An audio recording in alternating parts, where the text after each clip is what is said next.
আল্লাহ, একমাত্র আপনার কাছেই আমি আমার দুর্বলতার কথা জানাচ্ছি এবং একমাত্র আপনার কাছেই আমি আমার অভাবের কথা জানাচ্ছি এবং মানুষের নিকট আমার অসম্মানের কথা একমাত্র আপনাকেই বলছি।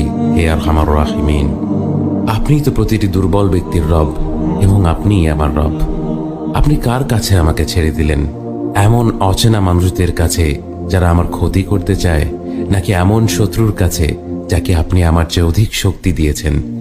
হে আল্লাহ, যদি আপনি আমার উপর রাগ না করে থাকেন তাহলে এর কিছুতে আমার কিছু আসে যায় না, কিন্তু আপনার আশ্রয় পেলে আমার পরিস্থিতি আরেকটু সহনীয় হবে।